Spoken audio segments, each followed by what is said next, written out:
온라인으로 섬기시는 분들은 오늘 또 오후에 계획된 스케줄이 있으시죠?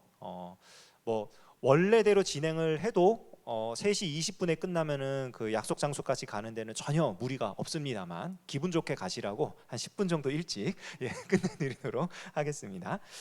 자, 오늘 마태복음 5장, 6장, 7장에 걸쳐 나오는 산상수훈이라고 하는 전체 내용 가운데 두 번째 단락, 사실상은 이제 지난주에 저희가 서론을 했고요. 그러니까 이 산상수훈이 뭐냐라는 거에 대해서 그냥 좀 풀어서 이야기를 나눴어요. 결론적으로는 예수님이 모세오경이라고 하는 유대인들의 율법서를 가지고 본문으로 삼아서 이 예수님을 따라온 이 사람들에게, 제자들에게, 무리들에게 설교를 해주신 장면이다. 그것이 이제 산상수훈이다. 이렇게 이해를 하는 게 우리한테 가장 유익할 거다. 이렇게 말씀을 드렸고요. 그 설교의 서론에 해당하는 부분이 이제 오늘과 다음 주 두 번에 걸쳐서 나오는 지금 이 자리에 모여 있는 사람들, 예수님의 말씀을 듣기 위해 거기에 나온 이 사람들, 하나님 나라의 백성들이 어떤 사람들인가라는 거에서 이제 이야기를 나누는 거예요. 오늘은 그 중에 이제 첫 번째인데, 팔복이라는 이야기 많이 들어보셨죠? 옛날부터 많이 들어보셨고 또 그러한 복된 삶을 살기 위해서 굉장히 노력을 많이 하셨을 거예요. 근데 이 팔복이라는 것이 과연 뭐냐? 예수님이 자기의 말을 들어온 이 이스라엘 사람들, 유대인들이죠. 이 제자들, 이 무리들에게 가장 먼저 복됨을 선포한 이유가 뭘까? 그 내용이 뭘까에 대해서 오늘 생각을 해보려고 합니다. 제일 먼저 이게 우리 한글 성경으로는 심령이 가난한 자는 복이 있나니, 애통하는 자는 복이 있나니, 의에 온유한 자는 복이 있나니, 이런 식으로 어떤 사람은 복이 있다, 어떤 사람은 복이 있다. 그리고 나중에 이제 11절에 가서도 나로 말미암아 너희를 욕하고 어떻게 할 때는 너희에게 복이 있다. 이런 식으로 복이 있다라고 하는 이 표현이, 이 단어가 문장의 가운데쯤에 가 있어요. 그러니까 전후로 따지면 뒤로 나옵니다. 그런데 이 성경이 원래 쓰여졌던 헬라어나 뭐 영어 성경이나 이렇게 원래 말의 그 의미를 조금 더 강조하기 위해서 그 원래 쓰여져 있던 문장을 살펴보면은 복이 있다라고 하는 이 표현이 각 문장의 맨 앞에 나와요. 맨 앞에. 그 예전에 저 고등학교 선생님 중에 수학 선생님이셨는데 아주 유명한 수학 선생님이셨습니다. 그 막 수학 문제집 교재도 이제 펼쳐내시고 그런 분이셨는데, 그분이 이렇게 수업을 들어오면 꼭 이렇게 말씀을 하세요. 하자 공부. 공부하자 안 하고 하자 공부. 그리고 뭐 질문을 하고 그러면 꼭 앞뒤를 도치를 시켜가지고 꼭 서술어를 먼저 말씀하시고 그 다음 뒤에 목적어를 말씀하시고, 그 선생님은 꼭 그렇게 말씀하셨던 기억이 있어요. 왜 그러냐면 강조하기 위해서죠. 하자는 걸 강조하고 싶은 거예요. 공부를 하자.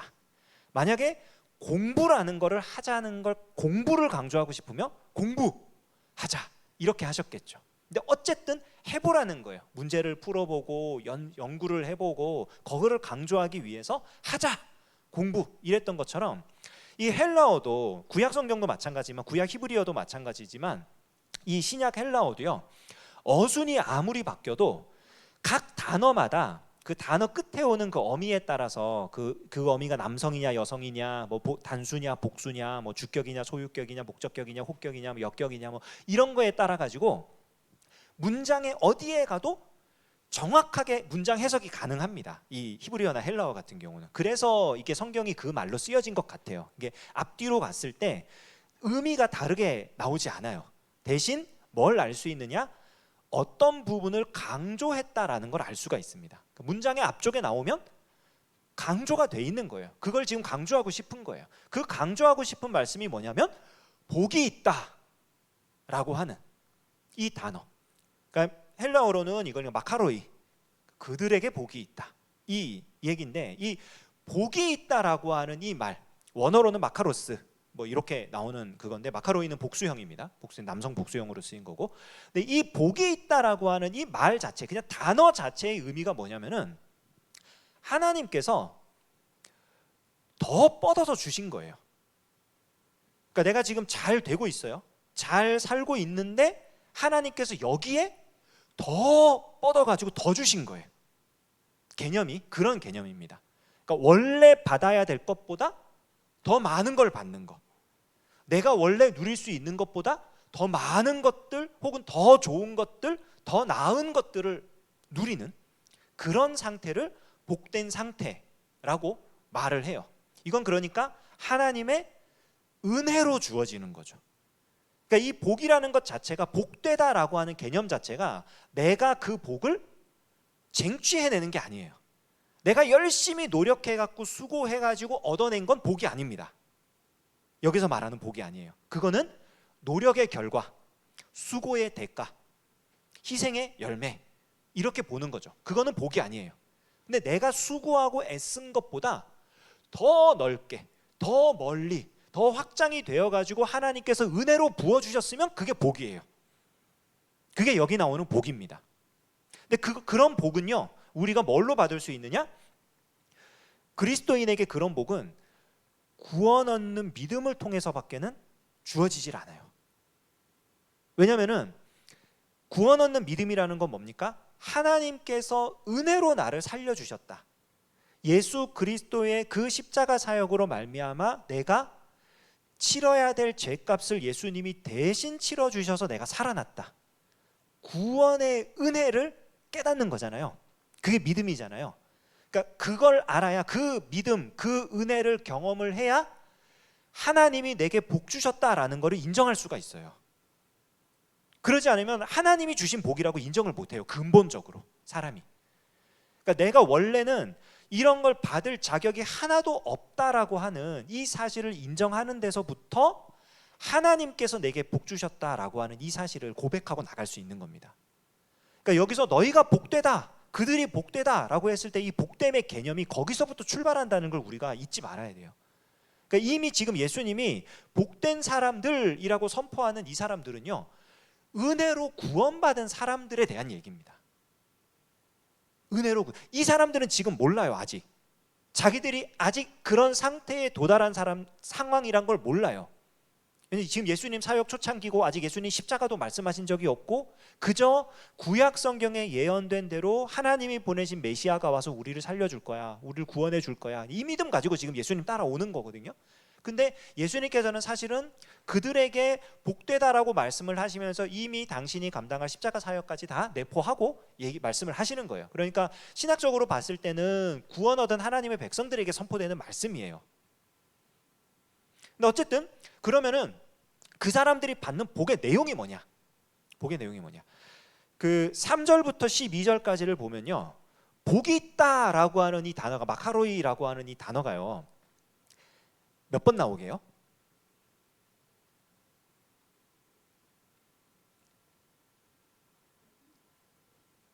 이 팔복인데 몇 번 나오냐면요, 9번 나와요. 팔복이라면서요. 팔복인데 복이 있나니 라는 표현은 9번 나옵니다. 한번 세워보세요. 이상하죠? 왜 그러냐면 3절부터 10절까지는요 복이 있다라고 하는 대상이 어떠한 사람들입니다. 심령이 가난한 자, 애통하는 자, 온유한 자, 의에 줄이고 목마른 자, 블라블라, 의를 위하여 박해를 받은 자, 어떠한 사람들은 복이 있다, 이렇게 나오고요. 11절과 12절은 나 때문에 너희가 욕먹고 핍박받고 힘든 일 당할 때 너희에게 복이 있다, 이렇게 나와요. 문장으로 봤을 때. 그러니까 이거를 신학자들 사이에서도 굉장히 첨예한 대립이 있습니다. 마지막에 나오는 10절에 나오는 의를 위하여 박해를 받은 자와 11절에 나오는 나를 인하여 욕하고 욕먹고 뭐 이런 사람들, 이게 같은 사람이냐, 동일한 복을 얘기하는 거냐, 아니면 분리를 시켜놓고 생각을 해봐야 되는 거냐, 이게 신학자들 사이에 굉장히 큰 논란이에요. 왜냐하면 그렇게 되면은 이 팔복 혹은 구복 전체를 이렇게 따질 때 구조적으로 약간 다른 모양들이 나오거든요. 그래서 오늘 이제 그런 얘기를 하면은 굉장히 머리 아파집니다. 굉장히 머리가 아파지고 복잡해지기 때문에 그냥 딱 두 개로 나눠서 생각을 할게요. 어떠한 상태에 있는 자들에 대해서 예수님이 복된 자들이라고 말씀하셨고, 그리고 특별히 11절 12절에서는 너희들이 복된 자들이라고 말씀을 하셨습니다. 그러니까 두 개로 딱 나눠서 생각을 할 거예요. 자, 먼저 어떠한 상태에 빠져 있는 자 하나씩 보겠습니다. 우리 잘 알죠? 3절에 보면 심령이 가난한 자는 복이 있나니 천국이 그들의 것임이요. 자, 심령이 가난한 자 누가복음에는 이거를 그냥 가난한 자라고 되어 있죠. 근데 이 가난하다라고 하는 이 가난이요, 어떤 가난이냐면 빌어먹을 수밖에 없을 정도로 가난한 겁니다. 그러니까 내 힘으로 살아갈 수가 없어요. 생존이 안 될 정도의 가난함이에요. 남이 도와주지 않으면 살 수 없는 그런 가난함. 근데 마태는 특별히 여기서 심령이 그렇게 가난한 자다. 심령, 영적인 상태가 남의 도움이 없이는 똑바로 서 있을 수가 없는, 이거를 물질로 보든 영적인 상태로 보든 뭐로 보든지 이 가난한 상태라고 하는 이 상태가요, 굉장히 치명적인 상태예요. 이거는 살아갈 수가 없는 상태예요. 한번 생각을 해보십시오. 이거를 그냥 일단 재물, 물질로 생각을 하면은 가난한 자, 만약에 제가 진짜 가난해가지고 누가 이렇게 주는 거 이렇게 받아먹지 않고서는 도저히 살 수 없는 그런 상태에 빠졌어요. 저는 복된 사람입니까? 복된 사람이 아닙니까?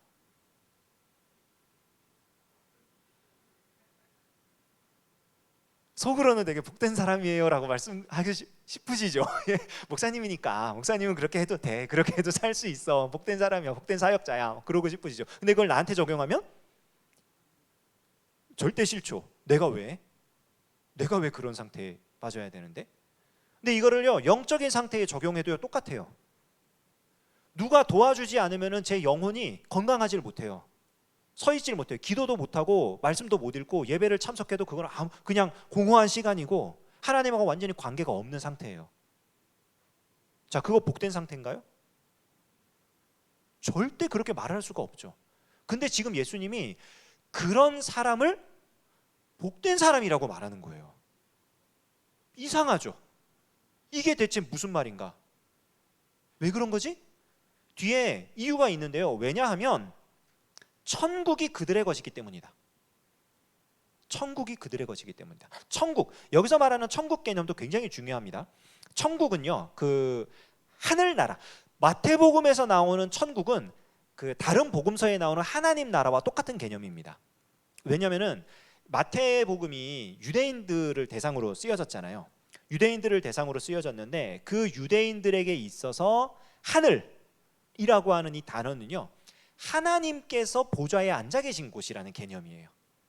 그냥 공중 내지는 우주 이런 개념이 아니라 하나님께서 앉아 계신 곳. 그러니까 하나님께서 앉아 계신 곳에 속한 나라. 이 나라라는 개념이 바실레이아라고 하는데, 이 나라가 어떤 개념이냐면 그 나라의 주인의 주권이 미치는 영역 전부를 가리키는 거거든요. 그러니까 하늘에 앉아 계신, 보좌에 앉아 계신 하나님의 주권이 펼쳐져 있는 그 나라, 그러니까 천국 하나님 나라죠. 하나님께서 다스리시는 나라. 그런 나라가 아까 그 가난한 자들의 것이래요. 무슨 말이냐면 하나님께서 친히 그들을 먹여 살리신다는 거죠. 이게 물질로 봤을 때는 하나님께서 공급하시는 음식을 먹고 산다는 거고요, 영적인 상태로 봤을 때는 하나님하고 전혀 관계가 없고 멀리 떨어져 있는 존재인 줄 알았는데 하나님이 찾아오셨다는 뜻이에요. 얼마나 복됩니까? 진짜 복된 거죠. 그러지 않았으면 우리는 그 은혜를 경험하지 못하거든요. 되게 복된 거예요. 애통하는 자, 애통이 뭡니까? 애통? 슬픔이죠. 슬픔하는 거, 막 비통하게 울고 막 이러는 거. 근데 여기 이 애통이라고 하는 단어가요, 이제 외국 사람들은, 한국 사람들은 잘 모르겠어요. 외국 사람들은 가장 큰 스트레스를 뭐로 생각하냐면은 배우자와의 사별이라고 생각합니다. 생판남이었다가 만나서 교제를 하고 둘이 한 몸을 이루어서 가정을 이루고 살아가는데 그 배우자가 나보다 먼저 떠났어요. 그럼 거기서 오는 스트레스를 100이라고 봐요. 이게 정말 단일 사건으로 사람이 경험할 수 있는 최고의 아픔이다. 이렇게 이제 보는데요. 여기 나오는 애통이 뭐냐면은 바로 그런 일을 겪어서 너무 슬픈 지경에 빠져 있는 거예요.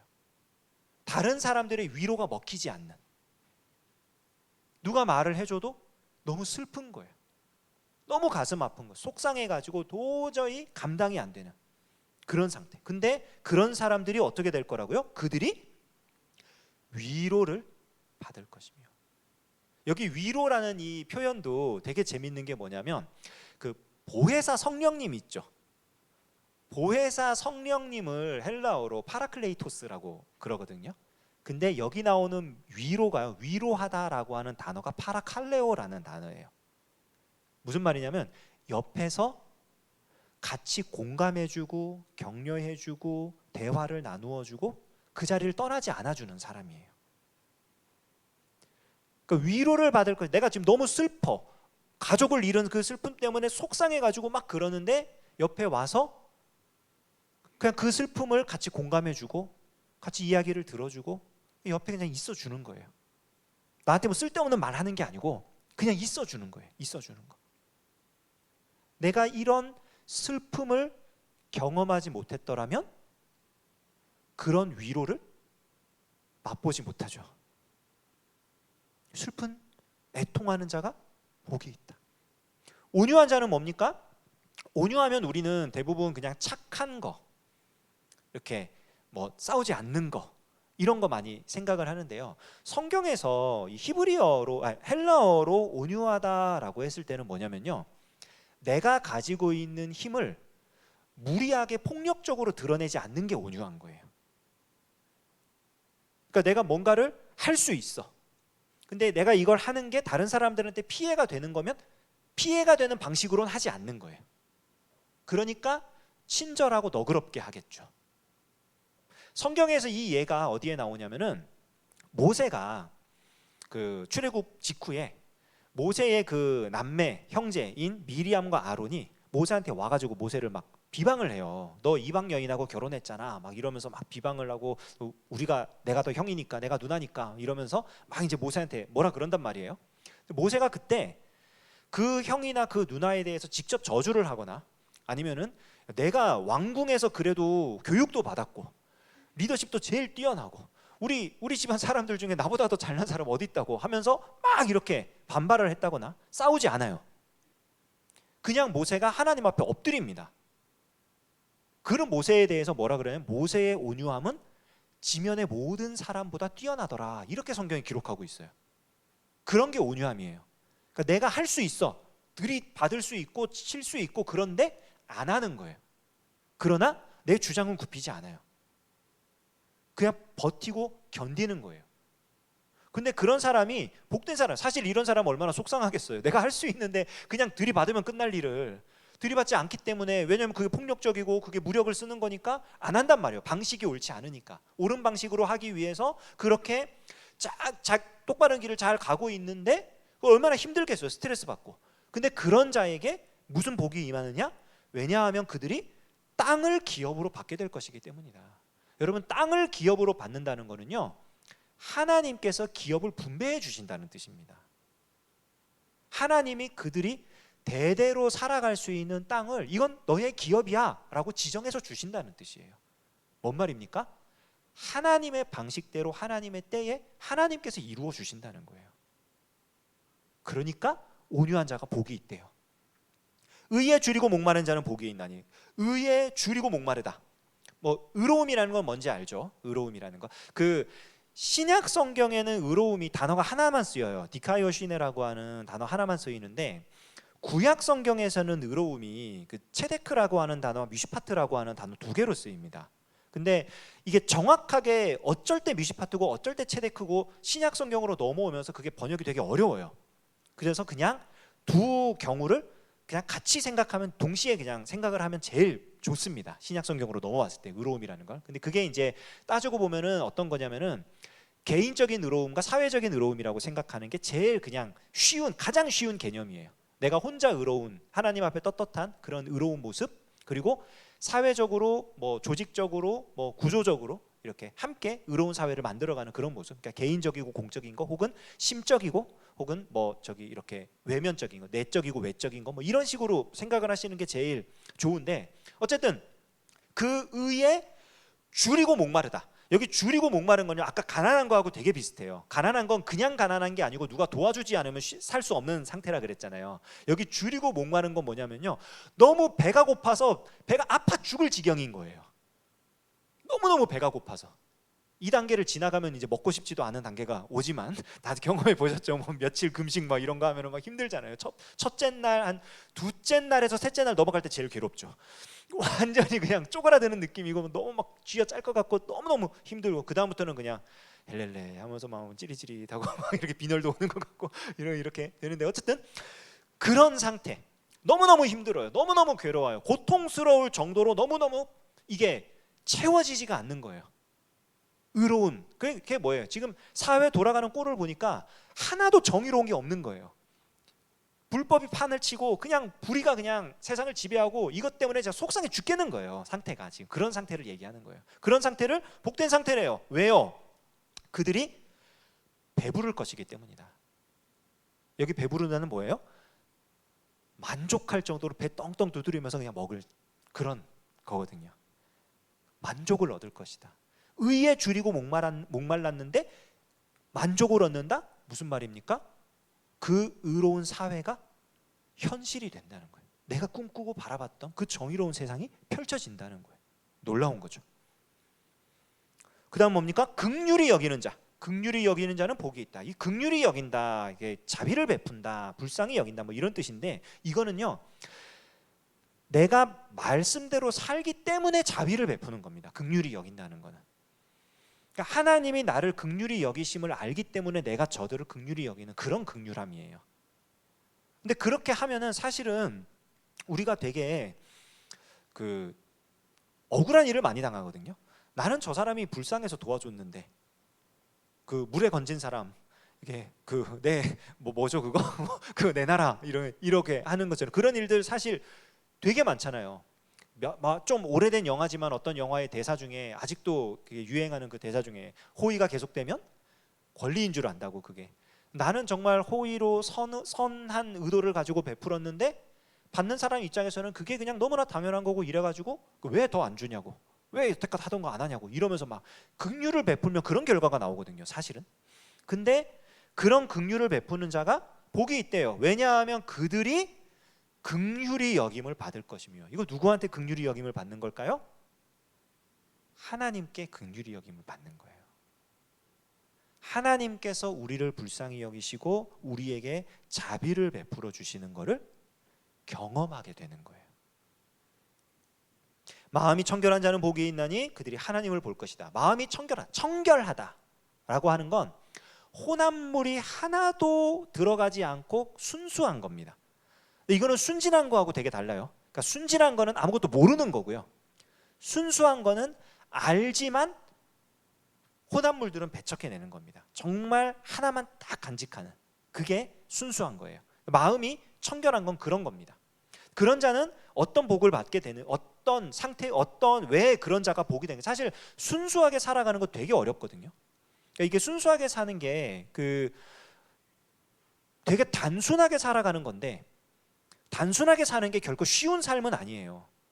그리고 단순하게 살면은 나중에 시간이 지나면 지날수록 그 주변을 둘러보면은 멍청하게 살았던 것 같은 느낌이 듭니다.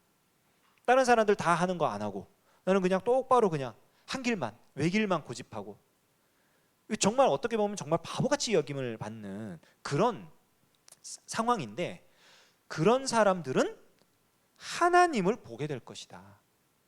하나님을 보게 될 것이다. 그러니까 하나님을 더 깊이 알게 될 것이다. 여기 본다라고 하는 말이 통찰해서 보는 거예요. 그러니까 영적으로 이게 딱 그냥 그런 거 있잖아요. 내가 딱 보면 알아, 이런 거 있죠. 사람 딱 보면은 내가 저 사람 속에 있는 게 뭔지 알고, 이 상황이 어떤 건지 알고, 막 그런 것처럼 하나님을 영적으로 통찰을 해가지고 딱 알게 되는, 어마어마한 거죠. 하나님과의 관계가 그만큼 깊다는 거니까 굉장히 놀라운 사실이 이루어질 거랍니다. 화평하게 하는 자는 복이 있나니. 화평하게 하는 자, 이 화평하게 하는 자라는 이 단어 자체가 헬라어로는 한 단어예요. 그 영어로 이제 피스메이커라고 하잖아요. 그 이제 헬라어로는 그 저기 어려우니까 뭐 에이레네 포이에요 뭐 요게 이제 섞여 있는 말인데, 그냥 그 평강을 이루어가는 사람. 근데 여기 평강이라는 게 그 샬롬이라는 말 들어보셨죠? 샬롬. 이게 뭐 이스라엘 사람들의 인사말이라고 하는데, 샬롬이라고 하는 말의 원래 의미가 뭐냐면 전체를 완벽하게 다 들어맞게 잘 갖춰진 거예요. 모든 질서와 조화가 다 이루어진 상태.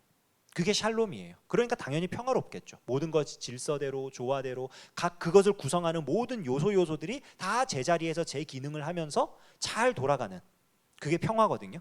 그거를 만드는 자, 정확하게는 이제 헬라어 단어를 직역을 하면은 그 평화를 만들어가는 자가 아니라 이 화평케 하는 자는 그 평화를 행하는 자입니다. 그러니까 내가 원래 있어야 할 자리에서 해야 할 일을 감당하며 하나님께서 그려주신 큰 그림 안에서 그냥 묵묵히 그 일을 수행해 내가는 사람이에요. 이 화평하게 하는 자는 하나님의 샬롬 안에서, 그 평강 안에서 내가 맡은 일을 감당하는 사람.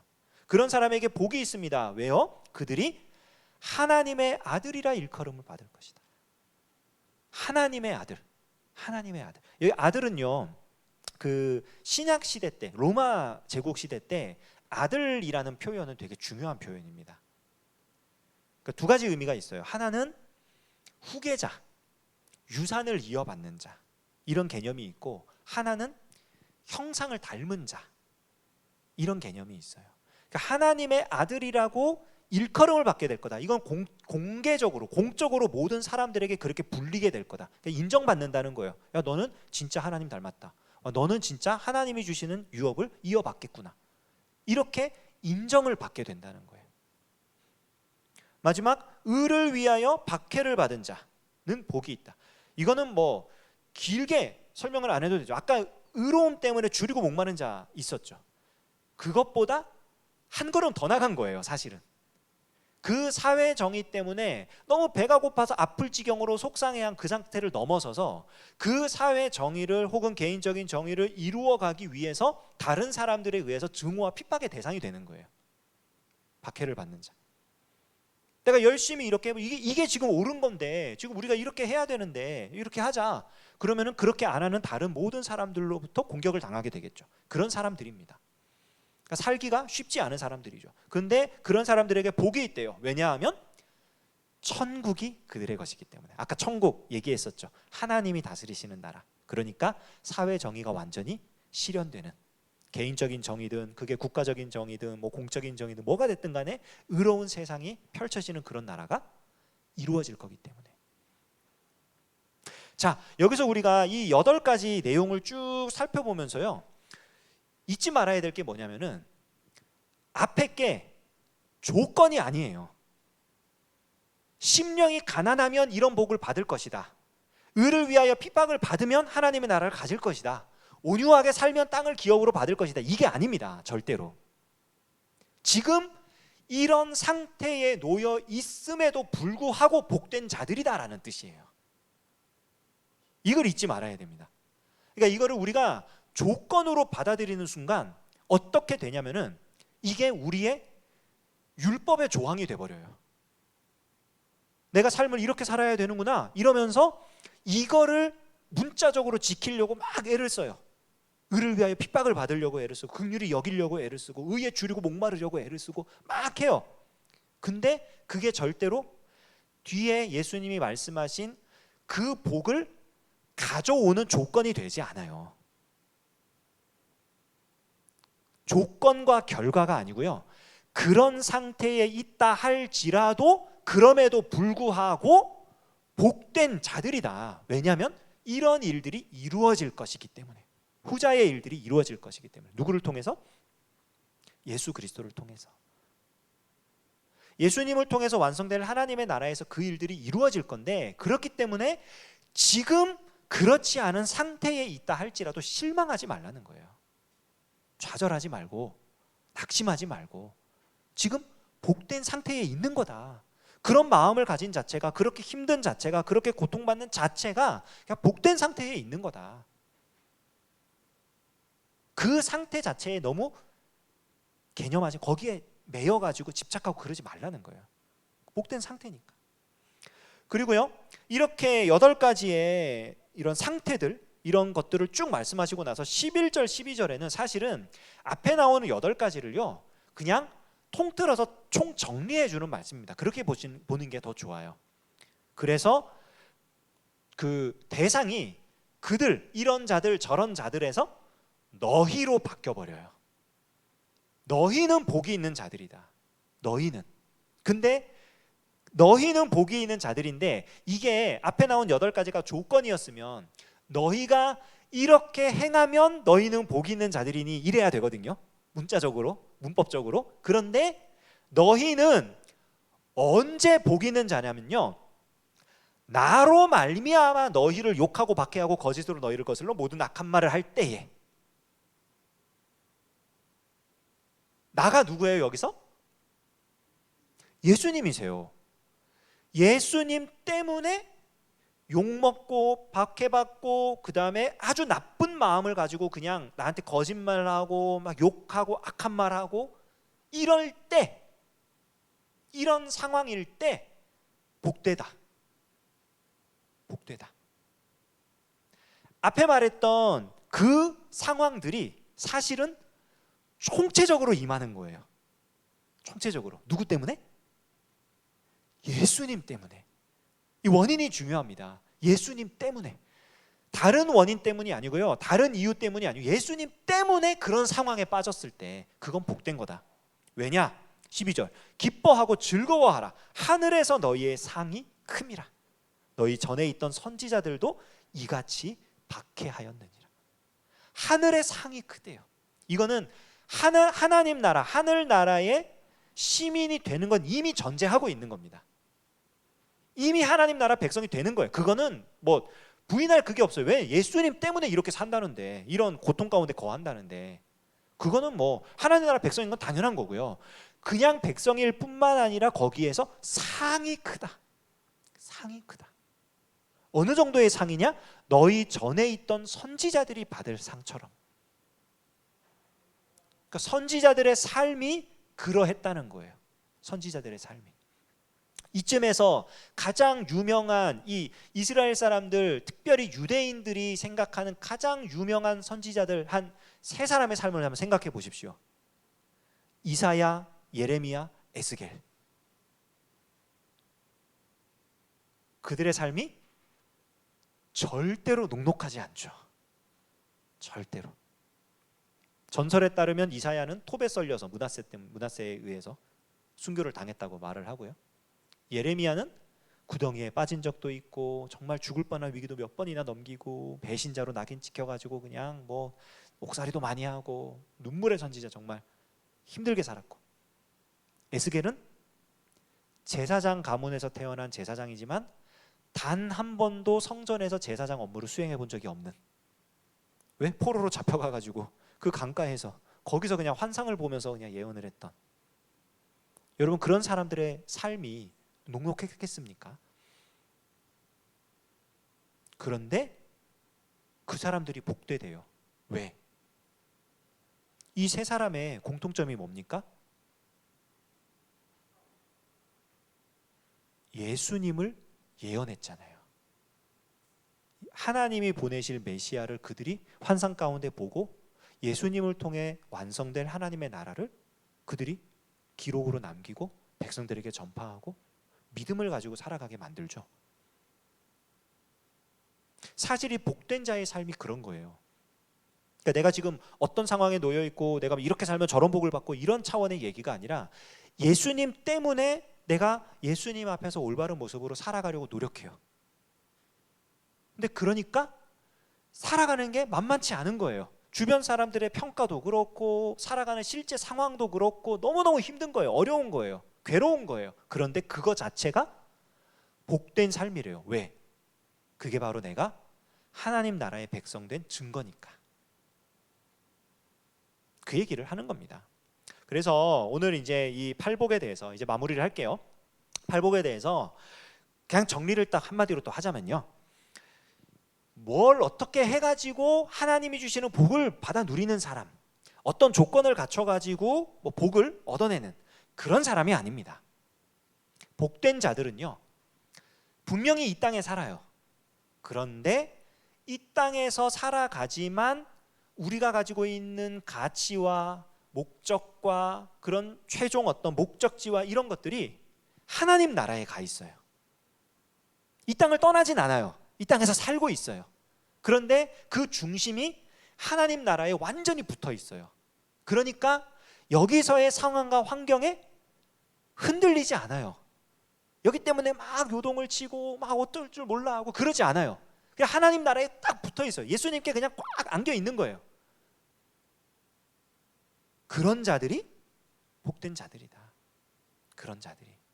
말씀의 핵심이 그런 겁니다. 이 팔복의 삶이 우리에게 어떤 모양으로 다가올지는 우리가 여러 가지 다양한 삶의 환경 속에 있으니까 뭐 다 각각 다른 모양으로 나타날 거예요. 근데 핵심은 그거예요. 하나님 말씀을 붙잡고 예수님 곁에 머물러 있는, 나 때문에, 예수님 때문에 욕하고 핍박하고 거스르고 너희를 거스르고 모든 악한 말을 할 때에는 기뻐하고 즐거워하라. 예수님과 함께하는 삶이 가장 복된 삶이다. 예수님께로 나온 자들, 예수님과 함께하는 사람들이 가장 복된 사람들이다. 그것을 이미 그냥 말씀을 시작하면서 예수님이 선포를 하고 시작하시는 겁니다. 오늘 말씀 가운데에 우리도 그런 복을 받아 누릴 수 있는 저와 여러분 되시기를 주님의 이름으로 축원합니다. 제가 기도하고 주기도문으로 마치도록 할게요. 하나님 아버지, 오늘 팔복에 대해서 함께 이야기를 나누어 보았습니다. 우리가 어떤 상황과 환경에 놓여 있더라도 말씀을 굳게 붙들고 예수님께 매달려서 예수님과 함께하는 우리들 되게 하여 주시옵소서. 오직 그것이 가장 복된 길임을 잊지 않게 하여 주시고 예수님과 함께하는 우리 모두가 되게 하여 주시옵소서.